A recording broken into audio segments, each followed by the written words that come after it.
সনদ নির্ভর নয়, দক্ষ ও কর্মমুখী শিক্ষা ব্যবস্থা গড়ে তোলার ওপর গুরুত্ব আরোপ প্রধানমন্ত্রীর। শিশু রামিসা হত্যার দায়ে সোহেল ও তার স্ত্রী স্বপ্নার মৃত্যুদণ্ড। ভাইরাল ককরোচ পার্টি, মোদির ভিত কাঁপাতে পারে যে আন্দোলন।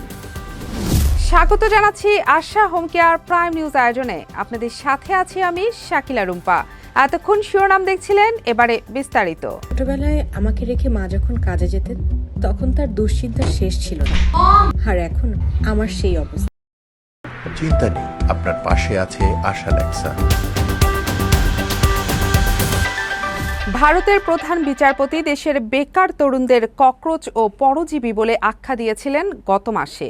সেই মন্তব্যই এখন দেশটিতে এক অভূতপূর্ব যুব আন্দোলনের জন্ম দিয়েছে। সামাজিক যোগাযোগ মাধ্যমে বিস্ফোরক গতিতে ছড়িয়ে পড়া এই আন্দোলন এখন পরিণত হয়েছে নরেন্দ্র মোদীর 12 বছরের শাসনের বিরুদ্ধে অন্যতম বৃহৎ অনলাইন প্রতিবাদে। বিস্তারিত টেস্ট রিপোর্টে।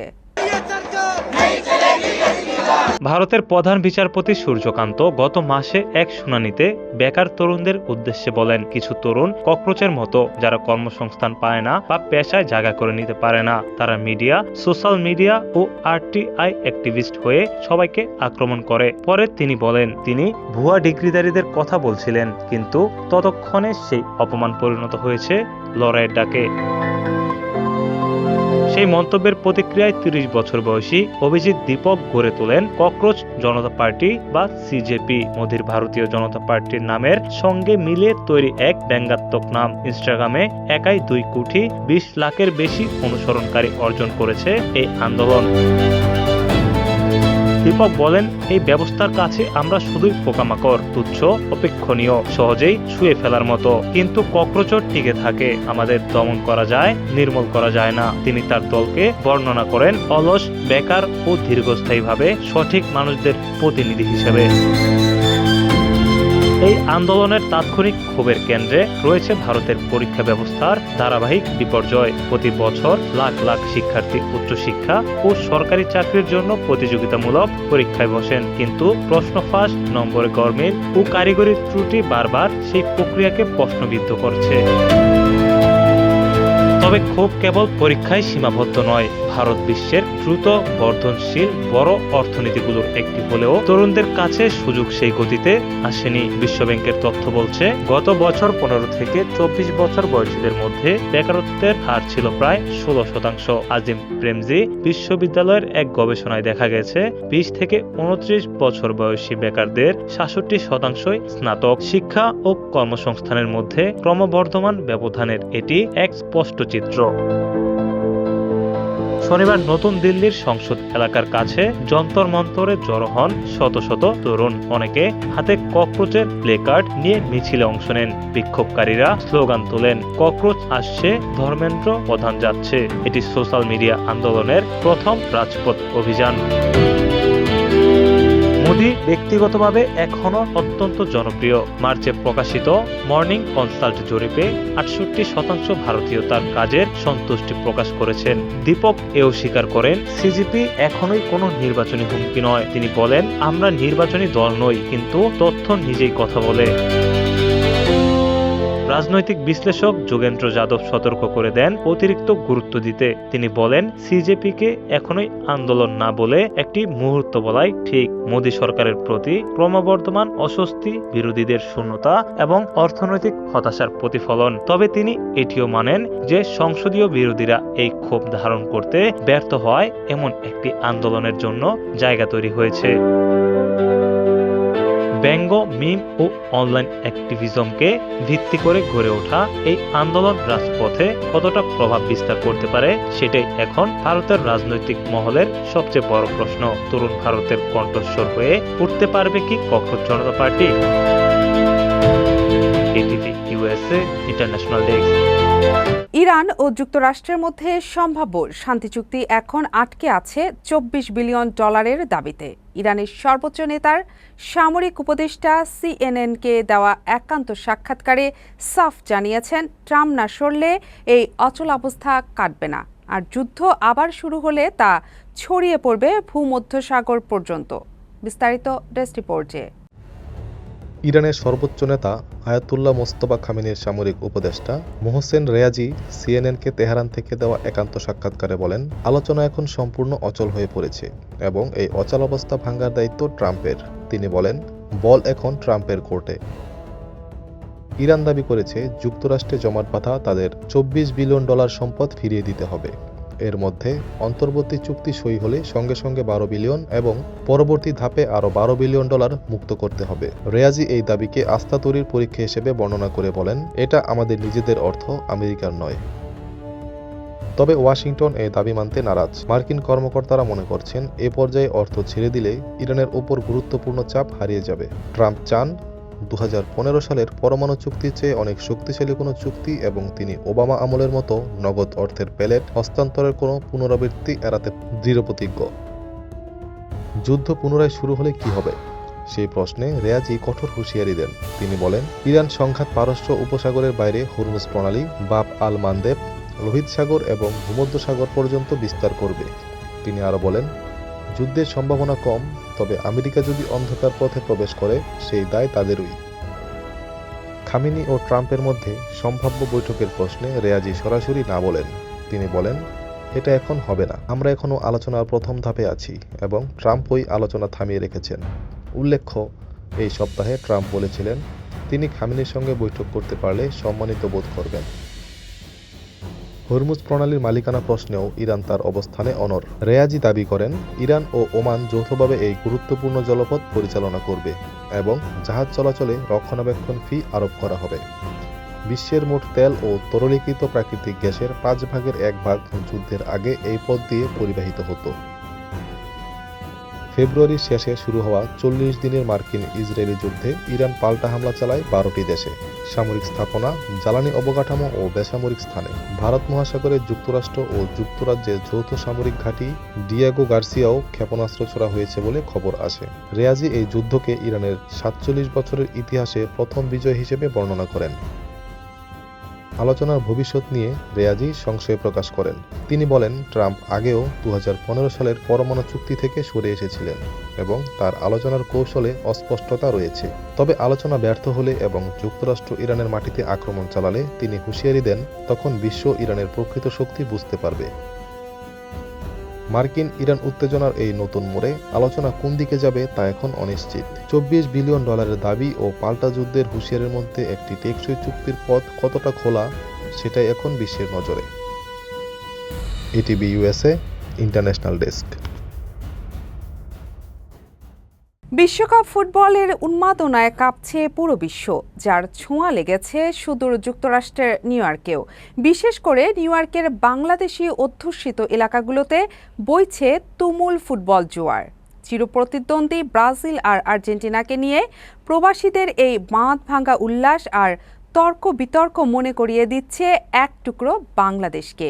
অন্যদিকে বিশ্বখ্যাত হলিউড আর প্রশান্ত মহাসাগরের কোল ঘেঁষে দাঁড়িয়ে থাকা লস অ্যাঞ্জেলেসের নান্দনিক সোফাই স্টেডিয়াম এখন সম্পূর্ণ প্রস্তুত বিশ্বকাপের জমকালো উদ্বোধনী আসরের অপেক্ষায়। ফুটবল উন্মাদনা নিয়ে নিজের তোলা ছবিতে রাশেদ বাপ্পি রিপোর্ট। টাইমস স্কোয়ারের নিয়ন আলো কিংবা ম্যানহাটনের ব্যস্ততা ছাপিয়ে নিউ ইয়র্কের আকাশ বাতাস এখন কাঁপছে ফুটবল জ্বরে। জ্যাকসন হাইটস, ব্রুকলিন, ওজন পার্ক কিংবা জ্যামাইকার মতো বাংলাদেশি পাড়াগুলোতে পা রাখলেই মনে হবে এটি নিউ ইয়র্ক নয়, ঢাকার কোনো চায়ের দোকান। চারিদিকে উঠছে লাতিন আমেরিকার দুই পরাশক্তি, ব্রাজিল আর আর্জেন্টিনার আকাশী সাদা ও হলুদ সবুজ পতাকা। কর্মব্যস্ত যান্ত্রিক জীবন ভুলে প্রবাসী বাংলাদেশিরা মেতে উঠেছেন প্রিয় দলের সমর্থনে। তরুণ থেকে শুরু করে প্রবীণ, বাদ যাচ্ছেন না কেউই। কাজের ফাঁকে রেস্তোরাঁর আড্ডা কিংবা সামাজিক যোগাযোগ মাধ্যমে চলছে চিরচেনা সেই মধুর খোঁচাখুচি আর ট্রল। খেলা শুরুর আগেই জমে উঠেছে কথার লড়াই। এবারে বিশ্বকাপ যেহেতু আর্জেন্টিনা, ব্রাজিল তো সেমিফাইনালে যেতে পারে না, তার আগে নক আউট হয়ে যায়। এবার ইনশাল্লাহ আর্জেন্টিনা আবার কাপ নিয়ে যাবে। এখন বাচ্চা পোলাপানে যারা লাফালাফি করে, কিছু তো করার নাই। ব্রাজিলের ওদের বাপ ওদেরকে শিখাইছে খেলা কিভাবে খেলে, কোন স্টাইলে খেলা দরকার, আক্রমণ কি, রক্ষণাত্মক কি ওদেরকে শিখাইলো ব্রাজিল। শুধু ঘরের ড্রয়িং রুমে সীমাবদ্ধ নেই এই উন্মাদনা। স্থানীয় বাংলাদেশের রেস্তোরাঁ ও ক্যাফেগুলোতে জায়ান্ট স্ক্রিনে খেলা দেখার বিশেষ ব্যবস্থা করা হয়েছে। জার্সি বিক্রি আর পতাকা তৈরির ধুম পড়েছে জ্যাকসন হাইটসের দোকানগুলোতে। দূরপ্রবাসে এই ফুটবল বিশ্বকাপ যেন বাঙালি কমিউনিটিকে এক সুতোয় বেঁধে দিয়েছে, তৈরি করেছে এক উৎসব মুখর মিলন মেলা। ব্রাজিল ভাই আমি তো ব্রাজিল তো ভাই একটা কোনো দলের মধ্যেই পড়ে না ভাই, এটা তো ভাই একদম শেষ পর্যায়ে আছে আর কি। হারবে নিশ্চিত, আমরা আর্জেন্টিনা, বুঝছেন, আমরা নিশ্চিত জয় হবে আমাদের। না, আমার কাছে এরকম মনে হয় না। স্ট্যাটিস্টিক্স দেখলে এবার ব্রাজিলের জয় পাওয়ার কথা। হ্যাঁ, 1994-এ ওয়ার্ল্ড কাপ হয়েছিল আমেরিকায়, তখনও ব্রাজিল নিয়েছিল, তখনও গ্রুপ সিতে ছিল। ব্রাজিল যতবার কাপ নিয়েছে ততবারই গ্রুপ সিতে ছিল, এবারও গ্রুপ সিতে আছে। We believe hot favourite Brazil, এবং আমরা অলওয়েজ ব্রাজিলের পক্ষে। ব্রাজিল সবসময় ভালো খেলুক, ভালোভাবে কাপ নেক, এবং আমরা হেক্সামিশনের পক্ষে। নিউ ইয়র্কের এই চেনা উন্মাদনার মাঝেই ফুটবল প্রেমীদের চোখ এখন পশ্চিম উপকূলে। বিশ্বখ্যাত হলিউড আর প্রশান্ত মহাসাগরের কোল ঘেঁষে দাঁড়িয়ে থাকা লস অ্যাঞ্জেলেসের নান্দনিক সোফাই স্টেডিয়াম এখন সম্পূর্ণ প্রস্তুত। প্রায় 5.5 মিলিয়ন মার্কিন ডলার ব্যয় নির্মিত বিশ্বের সবচেয়ে ব্যয়বহুল এই ভেন্যুতেই বসছে বিশ্বকাপের জমকালো উদ্বোধনী আসর। স্থানীয় সময় 12 জুন বিকেল 6টায়, অর্থাৎ বাংলাদেশ সময় 13 জুন সকাল 7টায় 1 লাখ দর্শক ধারণ ক্ষমতার এই মাঠে অনুষ্ঠিত হবে উদ্বোধনী ম্যাচ। উদ্বোধনী ম্যাচেই স্বাগতিক যুক্তরাষ্ট্রের মুখোমুখি হবে প্যারাগুয়ে। এছাড়া এই মাঠে গ্রুপ পর্বে ইরান খেলবে নিউজিল্যান্ড ও বেলজিয়ামের বিরুদ্ধে, যুক্তরাষ্ট্র লড়বে তুরস্কের বিপক্ষে এবং সুইজারল্যান্ড মোকাবিলা করবে বসনিয়াকে। 3 মুসলিম দেশ ইরান, তুরস্ক ও বসনিয়ার সমর্থনে বিপুল সংখ্যক মুসলিম দর্শকের পাশাপাশি অগণিত ফুটবল ভক্তরা সরাসরি খেলা উপভোগ করবেন বলে আশা করছেন আয়োজকরা। বাংলাদেশের বাস্তবতায় ফুটবল বিশ্বকাপ মানেই যেন চিরপ্রতিদ্বন্দ্বী ব্রাজিল এবং আর্জেন্টিনার কট্টর সমর্থকদের কথার লড়াই, নানা রকম উত্তেজনা, আনন্দ, হই হুল্লোড়। 7 সাগর 13 সমুদ্র পেরিয়ে এই নিউ ইয়র্কের বুকে বাংলাদেশি অধ্যুষিত যারা আছেন তারাও ঠিক একইভাবে অপেক্ষার প্রহর গুনছেন কখন শুরু হবে বিশ্বকাপ ফুটবল। এখন শুধুমাত্র মাঠে খেলা গড়ানোর অপেক্ষা। নিউ ইয়র্কের জ্যাকসন হাইটস থেকে রাশেদ বাপ্পি, এটিভি ইউএসএ। এবার ছোট্ট একটা বিরতি নিচ্ছি, ফিরে এসে থাকছে নতুন সরকারের প্রথম বাজেট অধিবেশন শুরু। ব্যস্ততার কারণে বাবা মার সঠিক যত্ন নিতে পারছিলাম না, তারপর সন্ধান পেলাম আশা হোম কেয়ারে। আশা হোম কেয়ার, ভালোবাসার পরশে প্রবীণদের পাশে।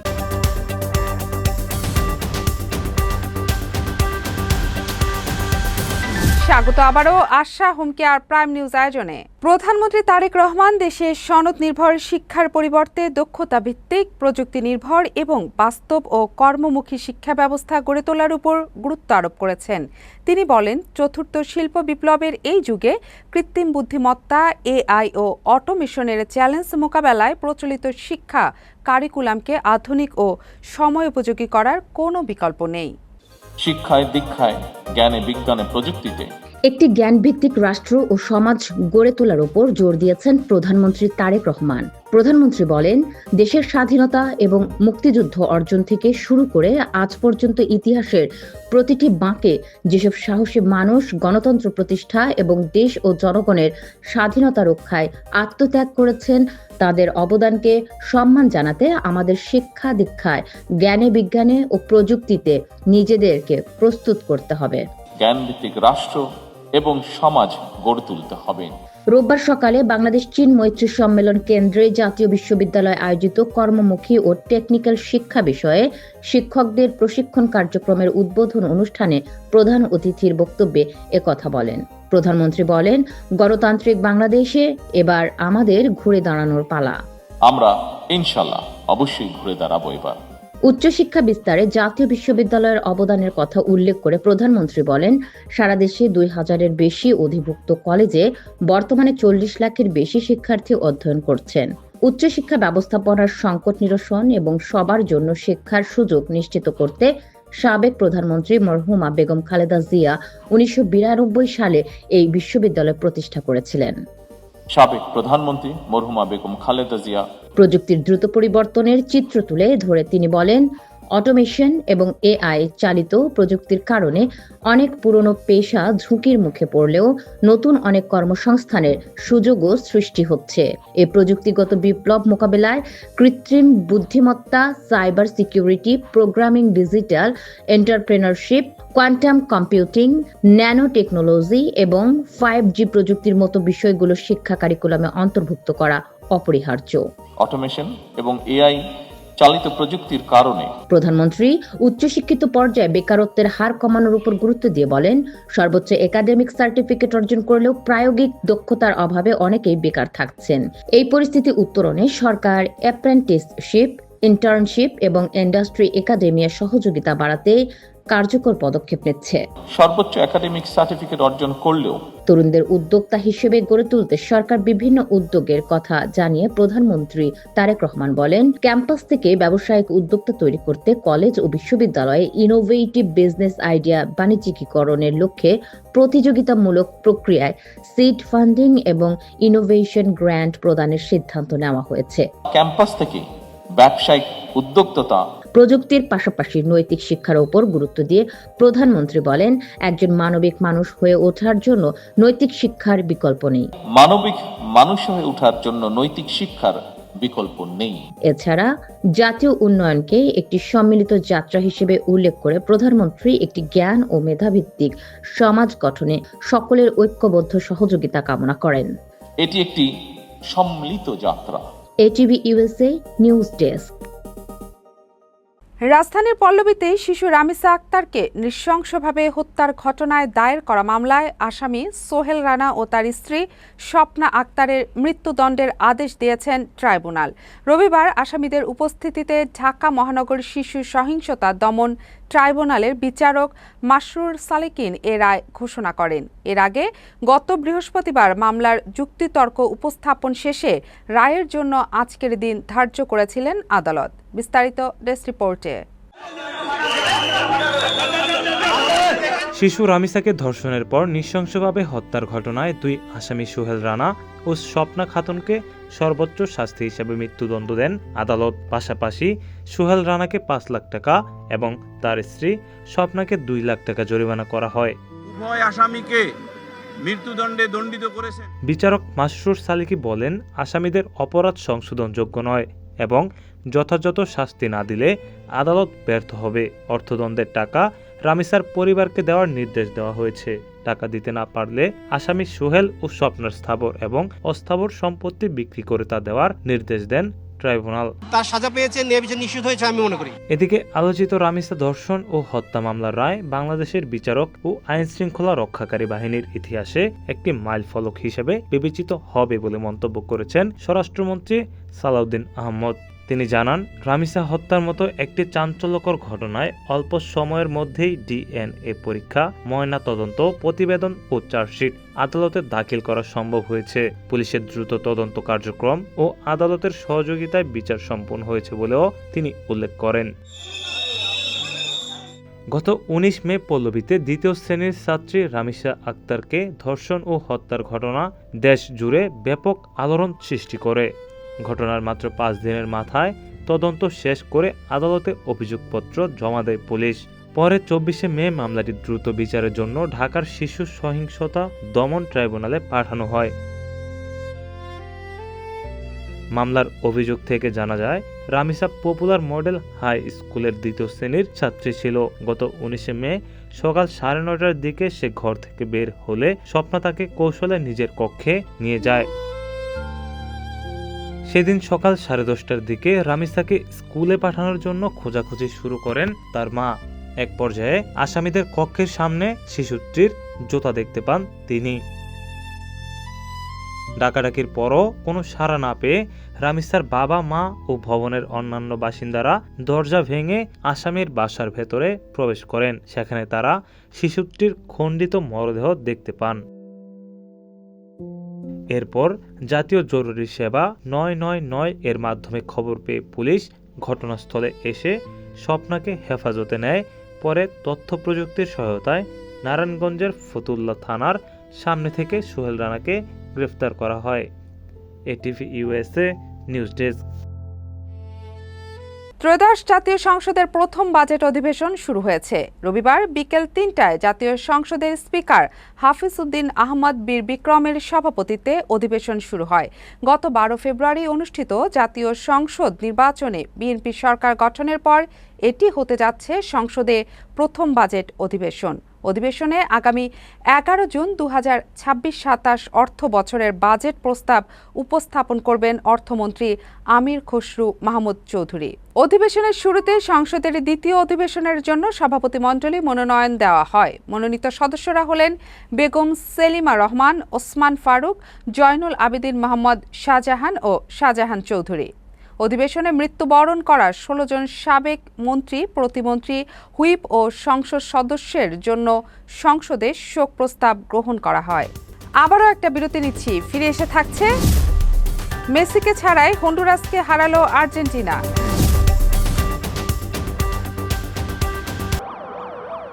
আমি যদি মিথ্যে বলতাম তাহলে আমার ছেলেটা কি শিখত? বাবা, সব সময় সাদাকে সাদা এবং কালোকে কালো বলি। সাপ্তাহিক সাদা কালো, আমরা সাদাকে সাদা, কালোকে কালো বলি।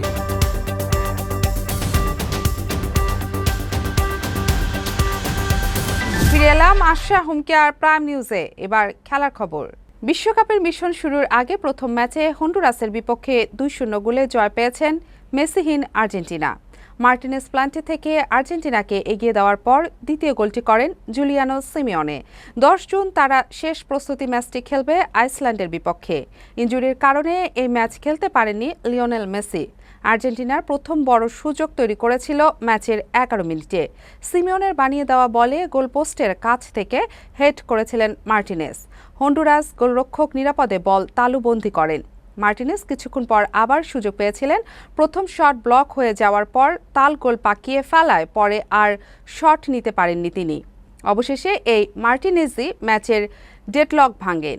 ৩৪ মিনিটে নিকোলাস তাগলিয়াফিকো হন্ডুরাসের ডি বক্সে ফাউলের শিকার হলে রেফারি প্লান্টি দেন। মার্টিনেজের নেওয়া শট ফেরাতে হন্ডুরাস গোলরক্ষক ঝাঁপিয়ে পড়লেও বলের নাগাল পাননি। আর্জেন্টিনার পরের গোলটি দ্বিতীয়ার্ধে ৯ মিনিটের মাথায় ডি বক্সের ভেতর মার্টিনেজের ব্যাকপাস থেকে গোল করেন সিমিওনে। আবারও আর্জেন্টিনার ফুটবল দলের খবর। ২০২২ বিশ্বকাপের শিরোপা ধরে রাখার মিশন শুরুর আগেই একের পর এক চোটের ধাক্কা খাচ্ছে আর্জেন্টিনা। কোচ লিওনেল স্কালোনি সরাসরি জানিয়ে দিয়েছেন চূড়ান্ত স্কোয়াডে আরও পরিবর্তন আসতে পারে। হন্ডুরাসের বিপক্ষে ২-০ গোলের জয়ের পরও দলের ফিটনেস পরিস্থিতি নিয়ে উদ্বেগ কাটেনি। বিস্তারিত টেস্ট রিপোর্টে। সবচেয়ে বড় ধাক্কা এসেছে মার্সেই ডিফেন্ডার লিওনার্দো বার্লেদিকে হারানোর মধ্য দিয়ে। টেক্সাসে অনুশীলন ক্যাম্পে ডান পায়ের সোলিয়াস পেশিতে চোট পান তিনি। আর্জেন্টিনা ফুটবল অ্যাসোসিয়েশন নিশ্চিত করেছে বার্লেদি এই বিশ্বকাপে আর খেলতে পারবেন না। তবে সমস্যা শুধু বার্লেদিতেই সীমাবদ্ধ নয়। মিডফিল্ডার লিয়েন্দ্রো প্যারাদেস হ্যামস্ট্রিং চোট থেকে সেরে উঠছেন, আর গোলরক্ষক এমিলিয়ানো মার্টিনেজ আঙ্গুলের ফ্র্যাকচার নিয়ে ক্যাম্পে যোগ দিয়েছেন। এছাড়া মেসি বাম হ্যামস্ট্রিংয়ে পেশির অতিরিক্ত চাপজনিত সমস্যায় ভুগছেন। ইন্টার মায়ামির শেষ ম্যাচ থেকে মাঠ ছাড়তে হয়েছিল তাকে। রাইট ব্যাক পজিশনেও সংকট। মলিনা ও মন্তিয়াল দুজনের ফিটনেসেই প্রশ্নবিদ্ধ। স্কালোনি ম্যাচের পর সংবাদ সম্মেলনে বলেন, আমাদের সব খেলোয়াড় ১০০% ফিট নন। দলে কেবল একজন সেন্ট্রাল ব্যাক যোগ করাই যথেষ্ট নাও হতে পারে। বার্লেদির সম্ভাব্য বদলি খেলোয়াড়দের মধ্যে সবচেয়ে এগিয়ে নিকোলাস কাপালদো, মার্কোস সেনেসি ও লুকাস মার্টিনেজ কোয়ার্তার নাম। তবে চূড়ান্ত সিদ্ধান্ত এখনও নেননি স্কালোনি। ফিফার নিয়ম অনুযায়ী প্রথম ম্যাচে ২৪ ঘন্টার আগ পর্যন্ত গুরুতর চোটের কারণে স্কোয়াড পরিবর্তনের সুযোগ আছে। আর্জেন্টিনার বিশ্বকাপ অভিযান শুরু হবে আগামী ১৬ জুন আলজেরিয়ার বিপক্ষে। তার আগে ৯ জুন আরেকটি প্রস্তুতি ম্যাচ রয়েছে দলটির। আসন্ন বিশ্বকাপে আর্জেন্টিনা রয়েছে যে গ্রুপে। প্রতিপক্ষ আলজেরিয়া, অস্ট্রিয়া ও জর্ডান। চোটের এই ধাক্কা সামলে কতটা প্রস্তুত হয়ে মাঠে নামতে পারবে দুবাইয়ের বিশ্ব চ্যাম্পিয়নরা, সেটাই এখন সবার নজরে। ATV USA sports desk. শেষ করার আগে থাকছে বিনোদনের খবর। ২ দশকেরও বেশি সময় ধরে দর্শকদের মনে জায়গা করে নেওয়া অ্যানিমেটেড ফ্র্যাঞ্চাইজি আইস এজ আবার ফিরছে বড় পর্দায়। ডিজনি প্রকাশ করেছে নতুন ছবি আইস এজ বয়লিং পয়েন্ট এর প্রথম টিজার ট্রেলার। ২০২৭ সালের ফেব্রুয়ারিতে মুক্তির আগে সোশ্যাল মিডিয়ায় ছড়িয়ে পড়েছে উত্তেজনা। বিস্তারিত টেস্ট রিপোর্টে। 2002 সালে মুক্তি পাওয়া প্রথম আইস এস ছবিটি এখনো সর্বকালের অন্যতম সেরা অ্যানিমেটেড চলচ্চিত্র হিসেবে বিবেচিত। এরপর 2006, 2009, 2012 ও 2016 সালে আরও 4টি ছবি মুক্তি পায়। দীর্ঘ বিরতির পর এবার আসছে ষষ্ঠ কিস্তি আইস এস বয়লিং পয়েন্ট, যা আগামী বছরের 5 ফেব্রুয়ারি সারা বিশ্বে মুক্তি পাবে। নতুন টিজার ট্রেলারে দেখা যাচ্ছে পরিচিত সব মুখ। জন লেগুইজামোর কণ্ঠে সিড, ডেনিস লিয়ারির কণ্ঠে দিয়েগো, সাইমন পেগের কণ্ঠে বাক এবং কুইন লেটিফার কণ্ঠে এলি। সবাই একসঙ্গে আগ্নেয়গিরি থেকে ছিটকে পড়েন ডাইনোসর ও লাভায় ভরা এক অজানা দুনিয়ায়। বাদাম পাগল, ক্র্যাক, ক্র্যাশ, এডি ও বেবি ক্র্যাকটো রয়েছে এই অ্যাডভেঞ্চারে। ফ্র্যাঞ্চাইজির ইতিহাসে সবচেয়ে বেশি আয় করা ছবিটি হল 2009 সালের Ice Age Dawn of the Dinosaur, যা বিশ্বজুড়ে $886 মিলিয়ন আয় করেছিল। তবে 2016 সালের কলিশন কোর্স প্রথম ছবির চেয়েও কম আয় করে, যা ফ্র্যাঞ্চাইজির প্রতি আগ্রহ কমার ইঙ্গিত দেয়। বয়লিং পয়েন্ট বক্স অফিসে কতটা সাফল্য পাবে তা এখনোই বলা সম্ভব নয়। পূর্ণদৈর্ঘ্য ট্রেইলার আসবে 2026 সালের শেষের দিকে। তখনই আরো স্পষ্ট হবে ছবিটির গল্প ও বাণিজ্যিক সম্ভাবনা। ATV USA entertainment desk. Asha home care prime news শেষ করার আগে শিরোনামগুলো আরও একবার। সনদ নির্ভর নয়, দক্ষ ও কর্মমুখী শিক্ষা ব্যবস্থা গড়ে তোলার উপর গুরুত্ব আরোপ প্রধানমন্ত্রীর। শিশু রামিসা হত্যার দায়ে সোহেল ও তার স্ত্রী স্বপ্নার মৃত্যুদণ্ড। ভাইরাল ককরোচ পার্টি, মোদির ভিত কাঁপাতে পারে যে আন্দোলন। এতক্ষণ আশা হোম কেয়ার প্রাইম নিউজ আয়োজনে আমাদের সাথে থাকার জন্য ধন্যবাদ। এটিভি ইউএসএ দেখতে ডাউনলোড করুন অ্যাপ, চোখ রাখুন এটিভি ইউএস এর ফেসবুক পেজ ও ইউটিউব চ্যানেলে। থাকুন এটিভি ইউএস এর সাথে, থাকুন সংবাদে, সংস্কৃতিতে, বিশ্বজুড়ে বাঙালিয়ানায়।